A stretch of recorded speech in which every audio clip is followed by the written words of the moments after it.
حضرت فضیل بن ایاز بہت بڑے بزرگ گزرے. جوانی کا زمانہ تھا تو ایک خاتون سے آشنائی ہو گئی، محبت کا ربط قائم ہو گیا. تو ظاہر جوانی مستانی ہوتی ہے اور جنون کا ایک شعبہ کہا گیا ہے جوانی کو، اور پھر دل میں اس طرح کے رجحان پیدا ہو جائیں تو پھر وہ جنون کئی گنا بڑھ جاتا ہے. تو اس کے ساتھ وقت طے کیا اور اس کے ملنے کے لیے بے تابی کے ساتھ ان گھڑیوں کا، ان لمحوں کا انتظار کرنے لگے. خیر جب وہ وقت آیا تو اس کے گھر کی طرف چلے اور اس کے گھر کی دیوار پھلانگنے لگے تھے کہ ساتھ والے مکان سے کسی قاری قرآن کی تلاوت کی آواز کانوں میں پڑی. اور وہ پڑھ کیا رہا تھا، الم یان للذین آمنوا ان تخشع قلوبهم لذکر اللہ وما نزل من الحق. کیا اہل ایمان پہ وہ وقت نہیں آیا کہ ان کے دل اللہ کے ذکر اور اللہ کی یاد، اس کی محبت میں تڑپ اٹھیں اور وہ خوف خدا میں مبتلا ہو، اور جو نازل ہوا قرآن، اس قرآن کی محبت میں اس کے دل میں خشیت پیدا ہو. بس یہ کانوں میں پڑنے کی دیر تھی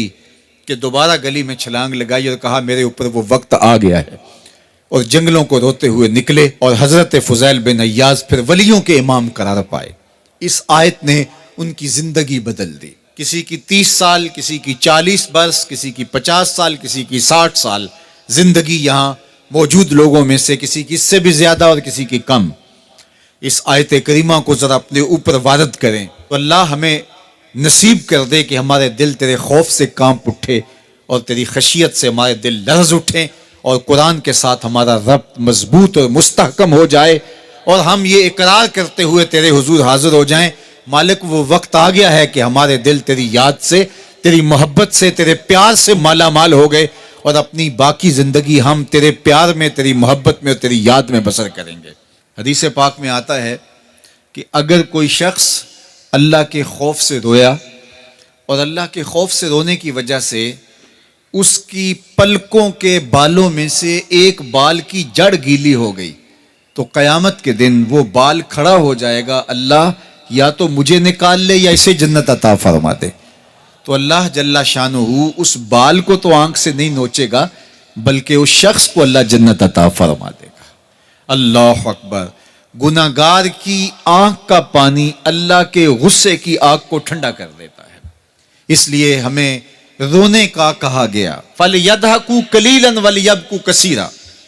اللہ اکبر. ارشاد فرمایا کہ تھوڑا ہنسا کرو، زیادہ رویا کرو. صحابہ کو ہنستے ہوئے دیکھا تو آقا کریم علیہ السلام نے فرمایا کہ تمہارے تک اللہ کی امان نہیں پہنچی اور تم ہنس رہے ہو. عرض کی حضور اس کا کفارہ؟ تو فرمایا اس کا کفارہ یہ ہے کہ جتنا ہنسے ہو اتنا ہی تمہیں رونا پڑے گا. میں اور آپ ذرا اپنی زندگی پر غور و تدبر کریں. ہماری زندگی میں ہنسنا زیادہ ہے یا رونا زیادہ ہے؟ سویر سے لے کر شام تک کہے زیادہ ہیں، ٹھٹھے زیادہ ہیں، مذاق زیادہ ہیں، لطیفے زیادہ ہیں، یا عبرتیں زیادہ ہیں؟ تفکر زیادہ ہے، تدبر زیادہ ہے، سوچ بچار زیادہ ہے، یاد الہی میں تڑپنا زیادہ ہے، آنکھوں سے یاد خدا میں بہنے والے آنسو زیادہ ہیں، یا غفلت سے پھوٹتے ہوئے کہے زیادہ ہے؟ مجھے اور آپ کو اپنی زندگی کا ضرور محاسبہ کرنا چاہیے. ٹھٹھوں سے، مذاق سے ہماری مجلسیں بھرپور ہوتی ہیں. ہم دن میں جتنا ہنستے ہیں کیا اس کا 10واں حصہ بھی ہم تنہائی میں بیٹھ کے اللہ کی یاد میں روتے ہیں؟ اگر ایسا ہے تو مبارک ہو، اور اگر ایسا نہیں ہے تو اللہ سے آنسو مانگو، اللہ سے درد مانگو، اس کی یاد میں رونا مانگو، اس کے ذکر میں تڑپنا مانگو، اس کی محبت میں بے تابیاں مانگو، آنسو مانگو، سسکیاں مانگو. تڑپنے پھڑکنے کی توفیق دے، دل مرتضیٰ سوز صدیق دے.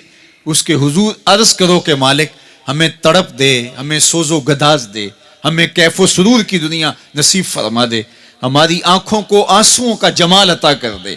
اور اگر ہماری آنکھوں میں آنسو نہیں ہیں، ہمارے پاس کہے ہیں، کہتے ہیں جو ہنستا ہوا گناہ کرے گا وہ روتا ہوا جہنم میں جائے گا. اور جس نے یہاں دکھ سہے، تکلیفیں سہی، آلام سہے، اس کے بدلے میں اللہ تعالیٰ اس کو وہاں راحتیں عطا فرمائے گا. فرمایا کہ مومن کے پاؤں میں کانٹا بھی چبھے تو اللہ جل شانہ اس کا صلہ بھی اس کو قیامت کے دن عطا فرمائے گا. تو یہ جو تفکرات ہیں، یہ جو دکھ آتے ہیں، یہ جو تکلیفیں آتی ہیں، مصائب آتے ہیں، مشکلات آتی ہیں، اذیتیں ہمیں پہنچتی ہیں، تو اس پر صبر کرنا چاہیے اور اللہ کا شکر ادا کرنا چاہیے کہ ہم ان مصائب سے گزر رہے ہیں، ان مشکلوں سے گزر رہے ہیں. اور اگر کسی شخص کی زندگی میں دکھ ہے ہی نہیں، سکھ ہی سکھ ہیں، تو پھر وہ سمجھے کہ وہ فتنے میں مبتلا ہے. اس لیے زندگی کے اندر یہ آنے والی تکلیفیں، زندگی میں ملنے والے دکھ، اذیتیں، یہ اللہ تعالیٰ کی طرف سے ہمارے اوپر ایک انعام ہے، اور اللہ تعالیٰ جل شانہ اس کے بدلے میں ہمیں آخرت میں صلہ عطا فرمانے والا ہے. تو فرمایا رجل ذکر اللہ خالیا ففاضت عیناہ، وہ شخص جس نے تنہائی میں بیٹھ کے اللہ کا ذکر کیا، اللہ کو یاد کیا، اور پھر کیا ہوا؟ فرمایا اس کی آنکھوں سے آنسو ٹپکنے لگے. تو میرے اور آپ کے آقا و مولا نے فرمایا قیامت کے دن جب کوئی سایہ نہیں ہوگا، یاد الہی میں رونے والے کو اللہ اپنے عرش کا ٹھنڈا سایہ عطا فرما دے گا.